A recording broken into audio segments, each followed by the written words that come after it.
With technology, that whole trust aspect has become disintermediated in almost every industry, every part of life. You take banking and financial, you don't necessarily now go to one of those big banks. You have a lot of fintechs and a lot of ways to make payments and invest and so on.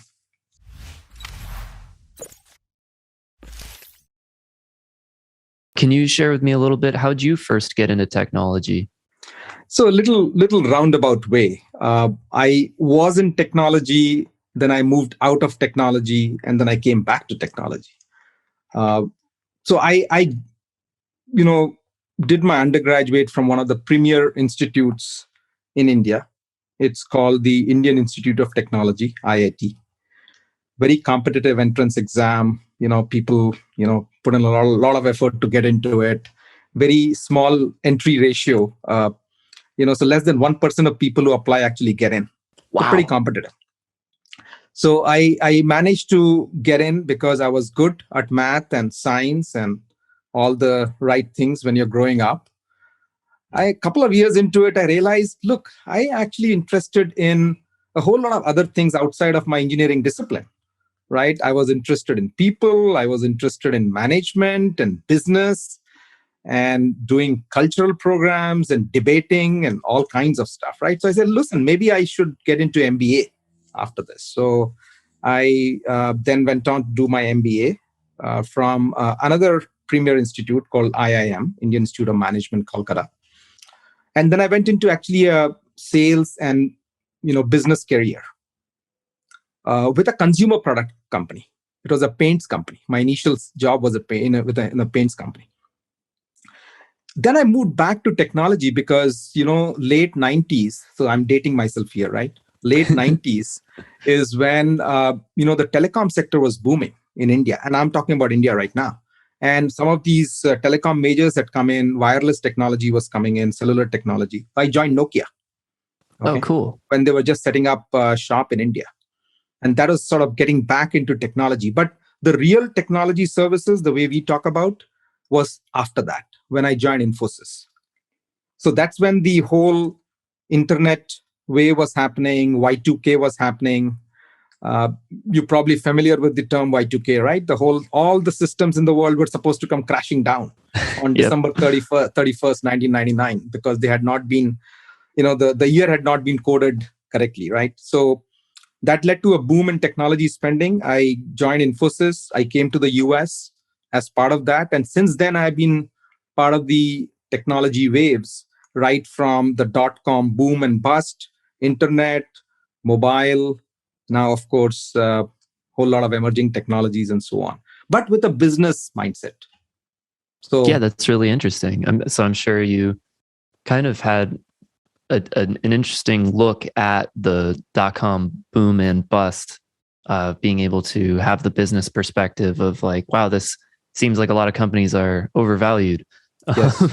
And you can probably say that for companies now as well. A lot of companies seem to be overvalued now too. Yeah. I keep hearing the term like fake money around like VC firms borrowing against companies that their value is debatable and using that money to fund other companies to create also debatable value. It's really a crazy time. It is. But at least there is a big difference. In the early stages of dot-com boom, none of these companies, pet.com and webvan.com and all, had no revenue. Right. They were only being valued on eyeballs. I think the situation is a little different. I think most of the companies right now nowadays which are getting valued have some revenues, some traction, but still the valuations are, I think, getting to that insane level. Let's see what happens in rest of this month. The market has already been very choppy. Let's see what happens. Well, how did you get involved with Hexaware? How did you find your way to where you're at today? So Hexaware, very interesting development, right? I was with Capgemini before this for 6 years, and prior to that with Infosys. So again, solid, big global multinationals. Hexaware represents a different breed of company, right? It's a smaller company. It's a David. We call it a digital David in the field of Goliaths. I have always loved challenges. I have always loved turnaround situations, situations where I can create an impact, right? When I joined Infosys, now it's like a $10 billion company, but I joined it first when it was 250 million. Small, relatively 2,500 people. And I was with them till it grew to a 7 billion market cap, 7 billion revenue, actually, a much higher Wow. market cap. Capgemini, when I joined them, not a well-known entity in the US, North America, I led the transformation efforts. So I've always been attracted to challenges, situations where there is a growth opportunity, right? And I tend to joke that wherever I have joined, the market valuation and the brand equity of the company has grown. So That's a I'm pretty trying good to say, track. okay, that's a cause and effect. I'll take credit for it. Yeah, that's that just kind of reminded me of totally unrelated, but a funny statistic on the topic of correlation, not always being causation. Obviously, your career, it is a cause and effect. But there's this one stat that's like ice cream sales are directly correlated with crime rates. And that's just because it happens in the summertime when kids are out of school causing trouble and eating ice cream. Right. But anyway, so we already did an episode with your colleague Biju a little while ago, and he taught me a lot about digital transformation. It was really cool. But for those that didn't listen to that episode, can you give like the overview of what Hexaware does? Yes. So let me bring you a little historical perspective on Hexaware and then where we are from a strategy, and then weave in the digital transformation, right? Sounds good. So this is what you're seeing now is Hexaware 3.0.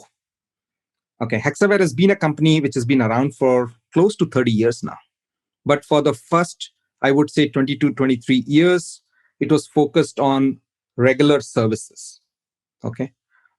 Technology services with some specialization, PeopleSoft, some enterprise packages, testing, and so on. Then we had the new leadership come in, our new CEO, Keech, as well as some of the private equity investment from Bearing. And I would say we moved into 2.0.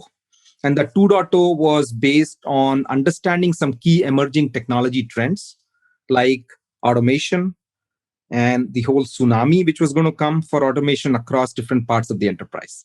So we got ahead of the wave. We didn't want to get drenched and drown in it, right? So we got ahead of the wave.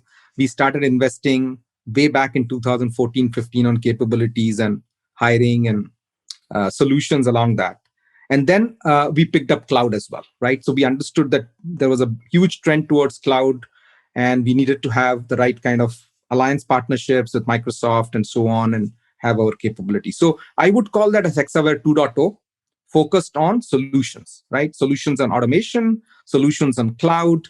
And we did have a missing piece, which we tried to build, which was customer experience, right? I mean, all these is ultimately for the benefit of users and consumers and customers. And we need to give them the right experience. So we created a customer experience transformation team organically, but we also went and then bought a company called Mobiquity.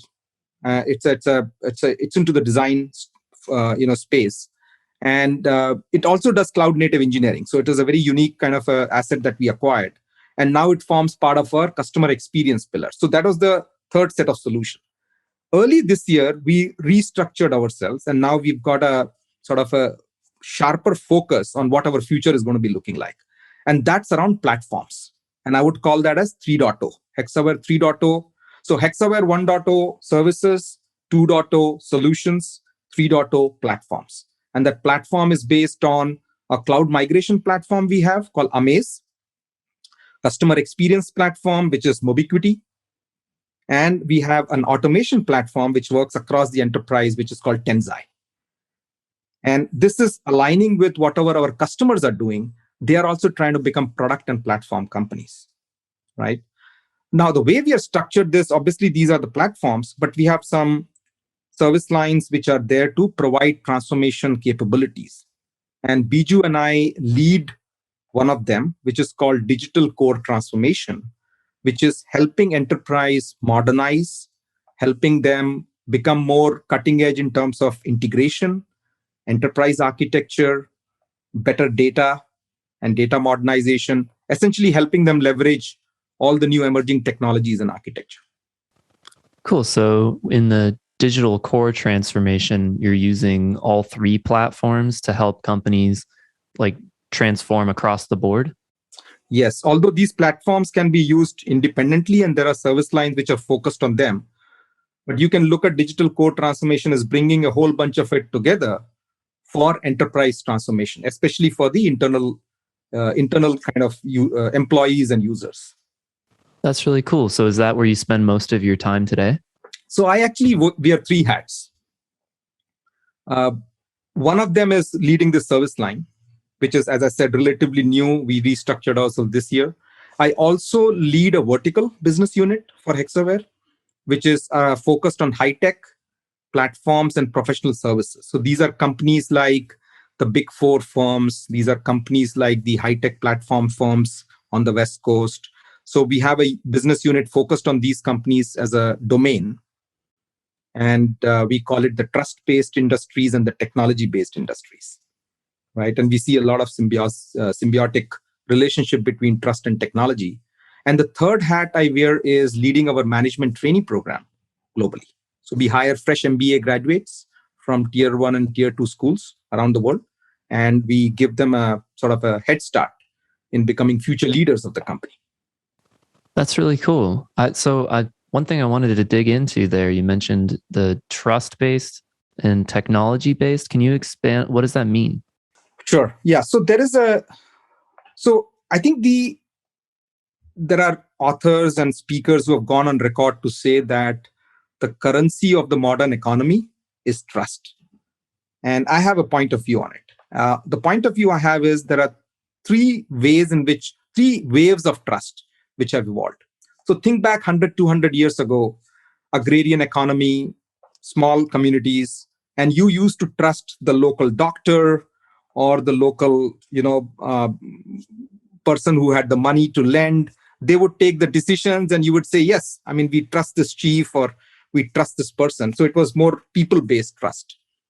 Then came the modern era in which trust moved to institutions like banks or governments, even media, right? I mean, you are doing a podcast, but think about what used to happen 20, 30 years ago. There used to be the centralized news organizations, studios, and the news outlets, and they used to control what would be disseminated. So that was the institutional phase of the trust. With technology, that whole trust aspect has become disintermediated in almost every industry, every part of life. You take banking and financial, you don't necessarily now go to one of those big banks. You have a lot of fintechs and a lot of ways to make payments and invest and so on. Look at media. I mean, podcast is a great example. You and I can sit and chat and reach thousands or millions of listeners, right? You don't have to go to a central media organization. Technology is enabling that. And I feel that that's really happening everywhere. Now, there is a reverse part to it, which is how much can you trust this technology, right? Which is impacting all us. And how much can you trust the social media platforms? Facebook was down yesterday, like Facebook and WhatsApp were down for 6 hours yesterday, right? So you had a lot of business tied up in that. And if you trusted in that technology of social media platform, yesterday you couldn't do any business because of that. Yeah, that was pretty crazy. I couldn't believe how long it lasted. Like usually at such a big company like that, they're able to get back on their feet pretty quickly. Yeah, even I'm surprised that they took so long. Yep.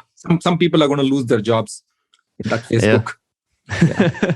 Yeah. Well, that actually makes me think of a while ago, we had on this guy named Tony from the quantum computing division at Honeywell.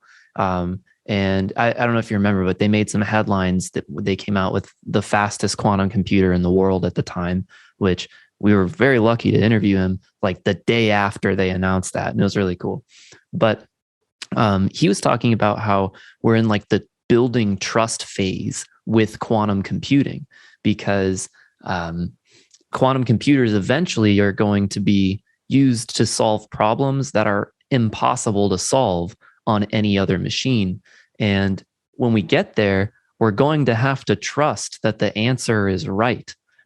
So basically, what they're doing with quantum computers now is just running really complex problems that can also be run on classical computers so that they can check their work and make sure that the success rate is 100%, and that nothing's going wrong in the computation, because that can have really drastic effects if we're running like these huge problems through the machines and trusting the answer, and it ends up not being right. But yeah, it was just a kind of an interesting I think it's thing. central. It's central. It's not just a sidelight.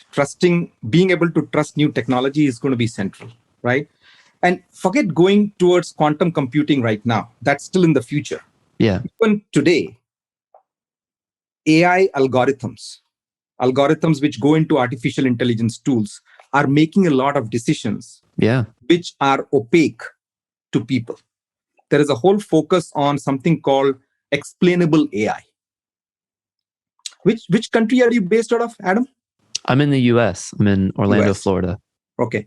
So in UK, they have come out with a guideline where any AI based decision has to be explained if it impacts a human being. So let's say your loan application gets denied because of an AI engine. You should be able to challenge it and have an explanation just like you do in a pre AI situation, right? Now, for certain basic situations, maybe it's still easy. But there are cases, and even in the gaming industry, there is this lovely Netflix documentary called AlphaGo. Uh, I don't know if you've heard about it. So there is this company which Google acquired. I think it's called Deep Blue in UK. They created this chess program initially, and then they moved on to a much higher level of complexity with working on a game called Go. It's a South Korean game, and it involves white and black pieces on a big grid. Okay, and you have to sort of place these pieces one by one so that you can carve out territories and areas and block your opponent. Chess is X level of complexity. This is probably X raised to X level of complexity, more open ended. And it needs a lot of machine learning and AI to train a machine to do it. So they had this machine gain expertise playing against the best players. And at some point in time, it's reached a stage where it can actually make moves which none of the experts sitting around can fathom, figure out as players why the machine did that move, but still doing the move because it's now learned that that's probably a good move because it's thought through millions and trillions of combinations in the future. Now, if you cannot explain that and it helps you win, how can you explain multiple other decisions an AI engine could take? It could be in the field of crime enforcement or detection, law enforcement. It could be in the field of healthcare diagnostics, cancerous cells. It could be in the field of facial recognition. There are so many cases. How do you trust technology like that? I think that's going to be the central part of the evolution of technology in the future. I mean, it's really good to hear that at least there's some guidelines getting passed, requiring it for those decisions that affect humans. Because I know there's been like arrests made on facial recognition that was wrong. And so, but like, aside from just like guidelines, I guess from a technical perspective, what's the solution here? So I think explainable AI has a component where you have an engine mimicking the AI engine, which logs all the steps which are being taken. So somebody needs to interpret it. But I think there is another angle opening up. And I feel that's based on blockchains, right? In a way, blockchain is the ultimate virtual trust platform. It's moving away from a centralized trust to a distributed trust, right? Where every part of the node has the same set of transactions. You know what has been coded or what has been transacted. Nobody can change it. It's open, it's accessible, and then you can layer on top of it. I think some part will be based on the explainable AI and ethics, right? Some part will be based on using technologies like blockchain, distributed computing, and building laws and ethical guidelines on top of it.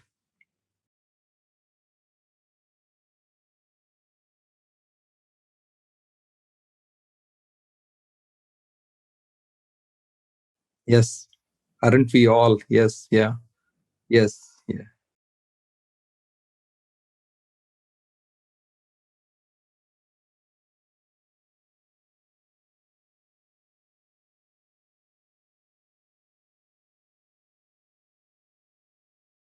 Or transactions. I mean, exactly. It's like a platform for distributed trust, right? So whether it is transactions, whether it is programs, whether it is models, and if you can use something like that, right, which is a distributed ledger where everybody has a say in what's there. It's like open source code, but Yeah, yeah, that makes sense. open source decisions, right? Open source decisions are logic. So I want to bring it back to Hexaware because I know you mentioned we started on talking about this trust because you said you work on it at work. So what are you actually doing in this field day to day? So we work with trust-based companies, right? So we work with firms which are in the business of ensuring trust for their customers. Companies in the audit business, companies in the accounting business, companies in the advisory space, right? They themselves call themselves the trust-based organizations, and we help them with technology challenges and projects which helps improve trust for their customers, right? Creating more automation, let's say, in their audit process, helping migrate some of their platforms to the cloud, uh, creating more robust AI ML engines so that they can compute things like tax liability or a deal valuation, which require intensive computing and which require you to refer to previous data and which require you to understand unstructured data, right? So we are actually helping them with some of these impact of using emerging technologies in their business, right? Whether it is so there are four parts to that, to any such business which I think are going to expand to other domains. There is an aspect of accessing data from different sources, and how do you make sure that you can collect the right data, right sources, different kinds of data, and store it or categorize it. Two is the analytical part. How do you analyze this data, right? Three is how do you make judgments and decisions based on this, right? What processing models you use, what algorithms, AI, ML, and so on. And then the fourth is actual actions, right, which involve interacting with other ecosystem players, whether it is banks, regulators, government, consumers, third party vendors, APIs and interfaces and dashboards. All that become important, right? And there is technology in every part of this, emerging technology. And so you guys are helping out on like every level of that? Almost all of these, right? Whether it Wow. is data, collecting data and automating that data collection, creating new data models, whether it is in better analytics, it's in better user interface for consumers and dashboards and so on, better processing engines. So we work on almost all of these projects and leverage some of these platforms that we call as emerging technologies. That's really cool. Mm-hmm. So I'm sorry, this just like popped into my head because recently we've done a couple episodes with a company called Cradlepoint, which on the topic of emerging technologies, they're leveraging cellular to offer like enterprise grade network connections over cellular. And that's like obviously 5G coming mainstream is being a really big part of that. And I remember the guest I spoke to, his name's Manish, was saying that he was able to like travel across the country with one of their routers and host a webinar of like 1,000 people from a national park, because that's where he wanted to be. And he had to do the webinar, and that was really cool. But anyway, it just seems like a cool technology to especially help companies provide like secure connections as remote becomes more mainstream, like remote work. And I'm curious, what are some ways you think the workplace is going to like change forever as a result of the remote work becoming more mainstream? Yeah, and how does it impact our business model, right? I mean, ever since COVID, right, which has changed the world completely, the way we understood, and things are not going to go back to the way they were before, right? Nobody is going to come to office, especially in white collar jobs, 5 days a week, I don't think that's going to happen. There will be hybrid work arrangements, but with that comes different sets of challenges, and technology will play a role in that. Even right now, right, last 1.5 years, hiring has gone up. Everybody is hiring like crazy. Resignations have gone up. People are leaving like crazy, right? It's called the Great Resignation Wave. Keeping people motivated, engaged, measure their performance in a remote setting all involves technology, right? When you onboard someone, if that person doesn't come to office, how do you do a good onboarding? How do you get that person up to speed? When that person is working with team members, how does the collaboration happen? How does that person become an effective contributing member?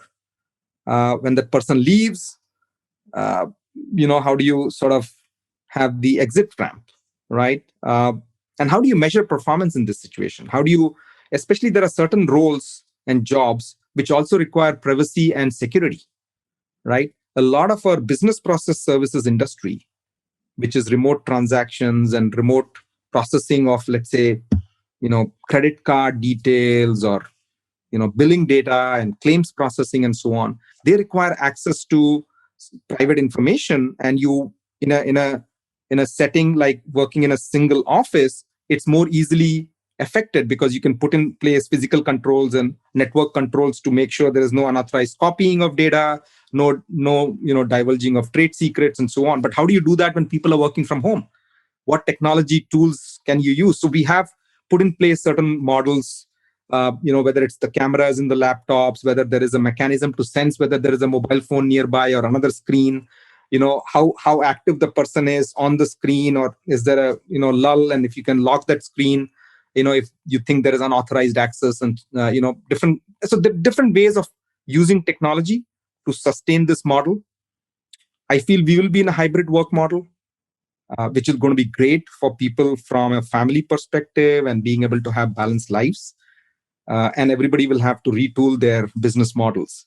All these big campuses may become more satellite offices, right? People don't want to be commuting 1.5 hours to go to a big office when they can, save that time and work out of home or nearby. But they still want to be with people. They want to be with their team colleagues, and they want to have their coffee breaks and want to have those chance conversations. Not everything can be scripted. So I think they want to. We would need to balance all these aspects out. Yeah, definitely. I think on the topic of how people are saving so much time from their commutes, that was a big part of why, when we went to remote work, a lot of people were worried that productivity would go down as people aren't in the office. But it turns out when you get an extra hour of sleep, you actually can be a lot more productive. And that was like a big contributor to a lot of the studies that were done throughout the pandemic, of that a lot of that ended up finding that productivity actually went up with remote work, which or you can use that extra hour to watch some more TV or play some video games. Or that's true. Just relax in whatever way you like. I prefer sleeping, but to each their own. So I want to hear about your leadership training program that you spoke about briefly at the beginning of the interview. So what's different about this hiring and training program in comparison to like other companies that also do some kind of leadership development stuff? Yeah, I think the fact that you can hire young, bright, ambitious talent and give them a career pathway. First of all, by itself, I think it's a great service, right? To be able to mentor young talent, people who are just stepping into the workforce, who have the intellect, who have the ambition to make a change. The world is changing into the millennials and the Zoomers sort of stepping into leadership roles. So I think every company needs to hire and promote such people. What we are trying to do is to give them an environment where they learn quickly, and they are able to get exposed to different parts of our organization. So we give them mini projects, we rotate them to different units. And for good performers and high performers, we have a fast track. So they join at a particular grade, but we give them a jump within a year, within 2 years, double jumps if needed, so that they become the fast trackers and the leadership abilities are visible across the organization, right? We move people to on-site locations like US and Europe pretty quickly. We think that, and we call this program Hexaware Future Leaders Program. So the name itself is an indication of what the goal of this program is, to hire these folks from great MBA schools with a technology background. So they come with a business orientation. They know aspects of an organization and enterprise, but they have a technology background or they hone that skill. And then we are able to rotate them into leadership roles in the future. So how is it different training someone to be a leader when they're fresh out of school versus training someone to be a leader that's been an individual contributor for a while? And they're like, hey, I want to get into management. What's kind of some of the differences there? So the people we hire are not complete freshers, right? So they have had a couple of years of work experience, either before doing their MBA program or around that. Okay, yeah. The fact that they come from established tier one kind of MBA programs means that they are management material, right? Because that's what the selection process is like to get into these MBA schools. They have shown some leadership abilities and they understand the business aspect and are able to do problem solving on that scale. And then it's just a matter of giving them the right opportunities. I personally get involved in mentoring them. In fact, I am involved in hiring most of them in terms of campus interviews and placements and so on. And then we do performance reviews every 6 months. I get involved in that. I think we pay a lot of close attention, not just me, all the leaders in the company in Hexaware see this as a critical underpinning for our future leadership talent. So every one of the management council members is involved in the hiring process, goes to campuses, interviews them, and is involved in grooming them. That's awesome. Yeah, that's very forward thinking. So what are some of the things you look for in these people? Great communication ability. I think we look for attitude, right? I think that's one of the biggest things, positive attitude and being able to learn and network and present yourself well. And everybody has great intellect, right? Great abilities, but how you package it, how you're open to new experiences, how do you take setbacks in stride? Sometimes you may not get the unit or the role you thought while you're doing an MBA that I will become this.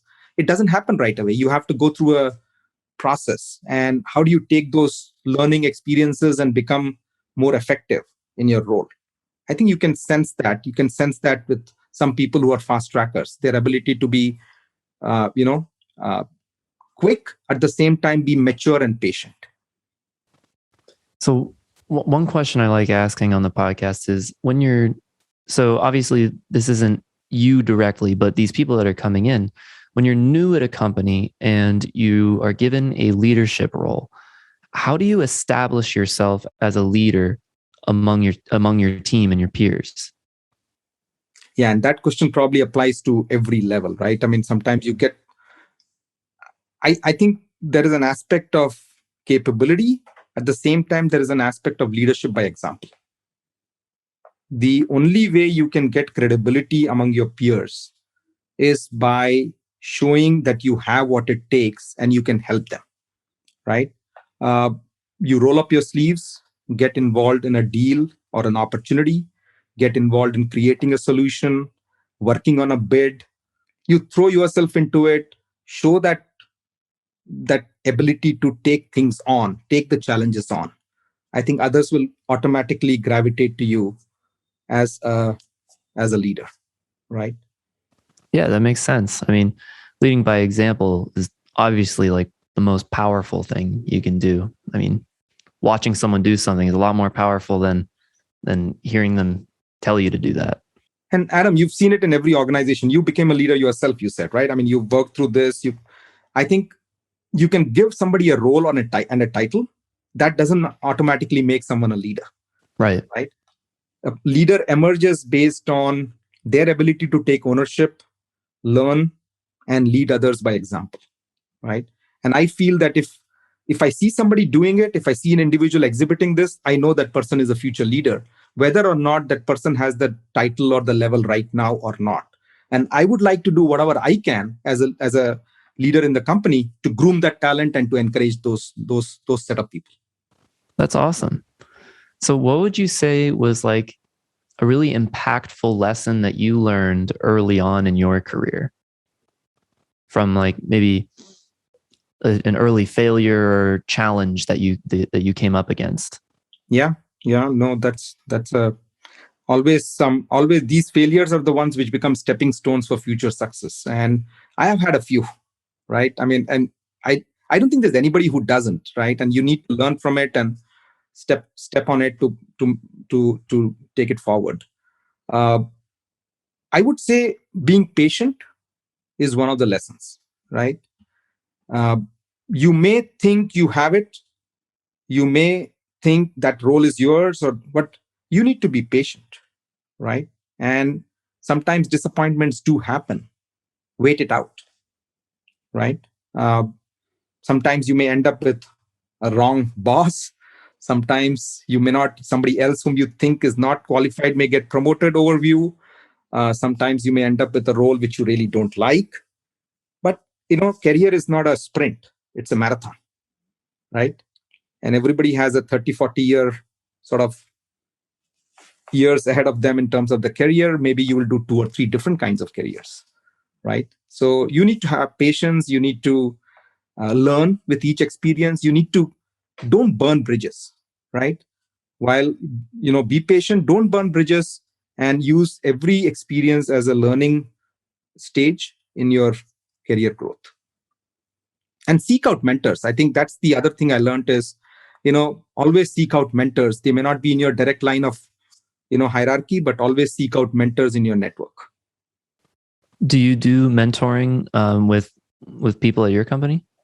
Yes. So I'm the chief mentor for this management training program. So I do mentor some of these MBA graduates who come in, and even That's within awesome. even within my own team, I try to seek out potential leadership talent, which may be 2 or 3 levels below. But I do make it a point to meet with our high potentials whenever I visit offices or visit different locations, and I try to get to know them, what's going on, what's challenging them, how they are succeeding in what they're doing, and how I can help them. What advice do you have for people that are looking to find a mentor? Um, well, understand yourself and be open about it. Be humble, and I think people are willing to help if they know it's coming from a genuine place, right? If they see it as somebody who's just trying to curry favor, or sort of asking too much, then they may not. But if they know that the person is genuine in asking for help and mentorship, and is really interested in improving, I think people will offer their help. People will automatically say yes. And I think every one of us as a professional like to do that. We want to pass on our learnings and pass on what we have uh, gained through our experience to people who are on the same track. That was something that I learned when I was in college, because I would go to like these business networking events, and whenever I would go, they knew students liked to go to these things. So everyone will wear a name tag, and the students would have like a special one. And when you walk up to someone and you have a student name tag on, that person like immediately smiles and they're like, "Hey, I'm so excited that you're here. Like, what are you studying? What are you trying to do with your life? How can I help you?" And that was just like a really powerful thing for me. Like, these strangers are just excited because they know that I'm trying to build a future and they want to know how they can help.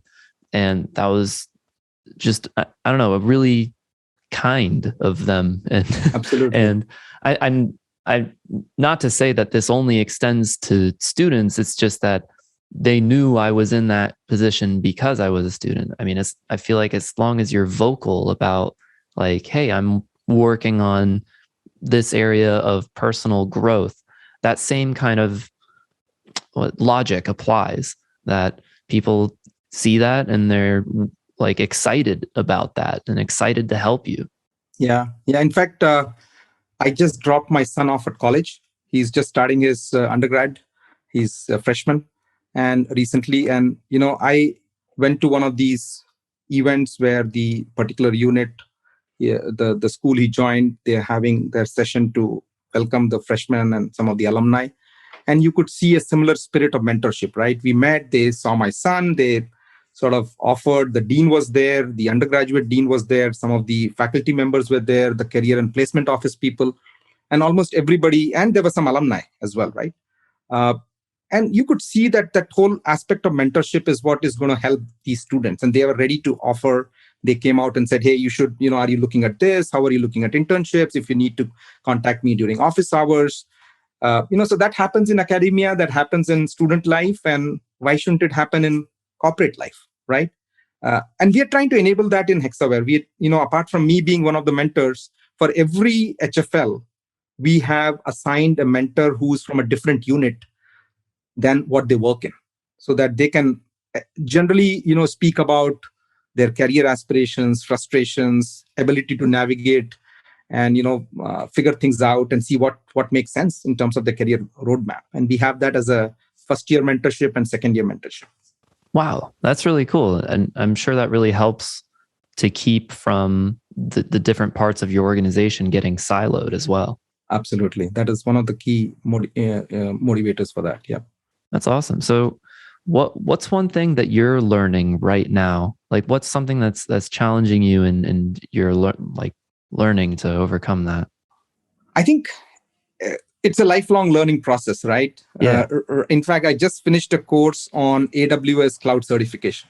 So I'm trying to get a little bit more in depth on some of the technologies I'm coming across, right? I'm not a techie as such. I don't do coding.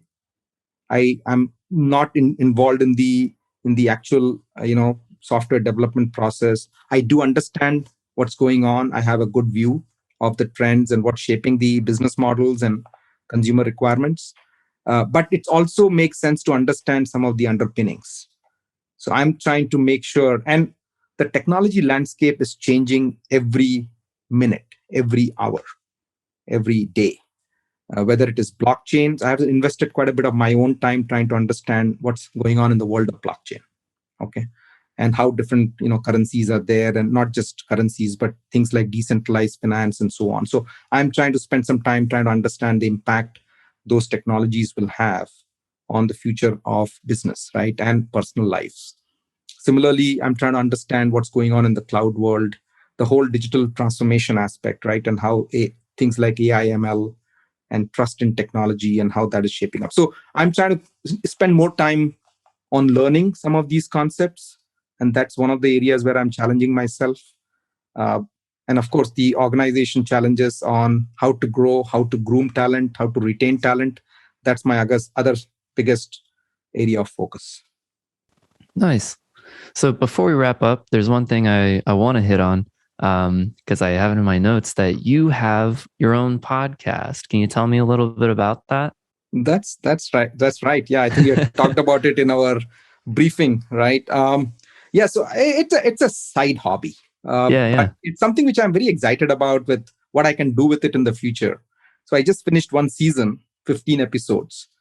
I've got a pretty funny name for it. It's called What the Fs. What the Fs? Yes. Nice. And it's my weekly take in 5 minutes or around that on fads, films, finance, and fun. Nice. With friends. So I'm using these F words, so to speak, to create some themes. What I saw was I'm interested in some of these topics, whether it is finance and investing and films and entertainment, and I'm pretty clued in. COVID has given me everybody a lot of options to watch and so on. And whenever I have suggested to friends and talked about some of these, they have said, oh wow, that's great, right? And they've liked it. Similarly, investing tips and finance tips, right? Not just like trading, but things like what do you do for college education, right? How do you get how do you invest in cryptocurrencies, right? What are some of the retirement options, Roth IRA conversions, things like that. So I've tried to put it in a series of episodes, in a little bit of a short manner, 10 minutes, 5 to 10 minutes, and put some fun into it. Now I think I'm taking a pause because I want to do something like what you're doing, which is invite some guest speakers who can talk on some of these topics and make it more focused on specific franchise, like what the finance, what the film, those kind of things. So that's going to be the next season. Awesome. That's really cool. And it's available on all the platforms, Apple Podcast and Google and Spotify and so on. It's what the F, single word, what the F's, single word. Yeah. Nice. Check it out. Yeah. Well, before we close, anything we didn't get to touch on today that you want to make sure we do? Like, are you guys hiring? What do you want to plug for Hexaware? I think as I said, Hexaware 3.0, this is an exciting time for us. We are going through some of our biggest transformations right now, becoming a platform company. We need people. We definitely need talented people who believe in the future of technology and how it can impact humankind in all its form. And we are the right place. I think we are small enough, but we have a great big future ahead of us. We're growing well. So join the growth story here, right? And thanks for giving us this platform to talk about Hexaware and talk about some of our focus areas and how we are changing the world one technology at a time. Absolutely, man. It's really interesting stuff to hear about all the different ways you're working towards the future. So thank you for coming on. This has been a blast. Thank you, Adam. Thanks for giving us the forum.